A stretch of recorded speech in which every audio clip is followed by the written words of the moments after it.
सुरेंद्र राजपूत, आप ही से शुरू करेंगे। भाई, बीजेपी कह रही है, पहले तो मणिशंकर अय्यर पाकिस्तान में जाकर कह रहे थे कि मोदी को हटाने में हमारी मदद करो। उसी तरह से अब राहुल गांधी यूरोप और अमेरिका से मदद मांग रहे हैं कि भारत के आंतरिक मामलों में आप दखल दो, आप बोलो। यह कैसी मांग है राहुल गांधी की, सुरेंद्र सिंह राजपूत? मानक भाई, आपको, आपके परिवार को, आपके मीडिया हाउस को और पूरे देश को आपके माध्यम से होली की बहुत बहुत शुभकामनाएं। मेरे सारे को पैनलिस्टों को भी प्रणाम है मेरा।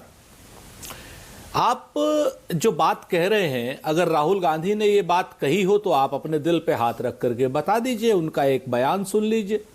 उन्होंने तो स्पष्ट रूप से कहा, जितना मैं अंग्रेजी में समझ पाया, कि ये हमारी प्रॉब्लम है, हमारी इंटरनल प्रॉब्लम है, इसको हम अपनी तरीके से डील करेंगे और हम इससे ओवरकम करेंगे। यही बात उन्होंने अंग्रेजी में कही। अब रविशंकर प्रसाद जी तो बड़े विद्वान हैं, उन्होंने पता नहीं अब हिंदी कैसे समझी, और मुझे ऐसा लगता है कहीं ना कहीं अमित मालवीय टाइप के लोगों ने उनको हिंदी करके दी होगी, तो वो शायद कहीं दिक्कत में आ गए होंगे, और कोई बात नहीं। राहुल गांधी ने कोई एक शब्द भी भारतीय प्रॉब्लम को, विदेशी उस पर हस्तक्षेप की मांग नहीं करी, न कभी करेंगे, और न ही भारतीय राष्ट्रीय कांग्रेस की ये कहीं कोई घोषणा है। हम बहुत साफ कहते हैं, हमारी प्रॉब्लम है, हम इंटरनली डील करेंगे और आगे आने वाले समय में हम खुद इस पर विजय प्राप्त करेंगे। बिल्कुल उन्होंने सही कहा कि जब भारत में अगर लोकतंत्र खतरे में आएगा तो आपको अपना हिसाब भी देखना है, क्योंकि भारत का 140 करोड़ का लोकतंत्र है, इससे सब प्रभावित होंगे। ये कहना तो कोई बुरी बात नहीं।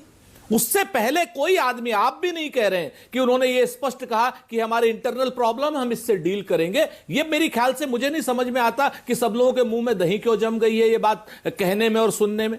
बात ही खत्म हो जाती है। दूसरी बात जो आप कहते हैं कि साहब उन्होंने आरएसएस की तुलना मुस्लिम ब्रदरहुड से की, फिर से मैं आपसे कहता हूं कि उन्होंने कहा कि आरएसएस सीक्रेट सोसाइटी की तरीके से, जैसे मुस्लिम ब्रदरहुड एक सीक्रेट सोसाइटी की तरीके से बनी थी, वैसे ये भी बनी है। यहां पर उन्होंने बनने के प्रोसेस की बात करी। आरएसएस को ऐसा तो नहीं कहा कि वो आतंकी ऑर्गेनाइजेशन है।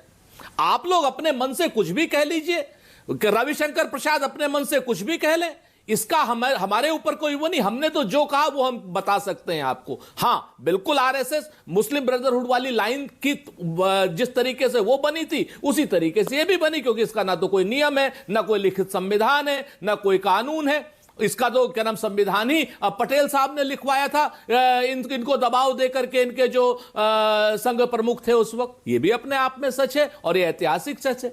इसके बाद आप आ जाइए कि जब सारी की बातें कहते हैं कि माओवादियों के प्रभाव में, अरे भाई हम तो 140 करोड़ हिंदुस्तानियों के प्रभाव में है मानक भाई।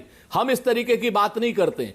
रविशंकर प्रसाद जी या भारतीय जनता पार्टी, जैसे ही राहुल गांधी कहीं धरती पे विदेश की बोले या देश की धरती पे बोले, इनके 40-50 मंत्री, 40-50 प्रवक्ता, सारे बेरोजगार लोग आकर के राहुल गांधी पर झपट पड़ते हैं, क्योंकि इनकी दुकान सिर्फ राहुल गांधी के बयानों से चलती है। राहुल गांधी जी ने एक शब्द भी विदेशी धरती पर भारत को क्या नाम शर्मिंदा करने वाला नहीं कहा, भारत का गौरव बढ़ाया। हां, विदेशी धरती पर नरेंद्र मोदी जी ने जरूर भारत को शर्मिंदा करने वाले शब्द कहे। उन्होंने पहले कहा कि 2014 से पहले भारत में पैदा होने में शर्म आती थी।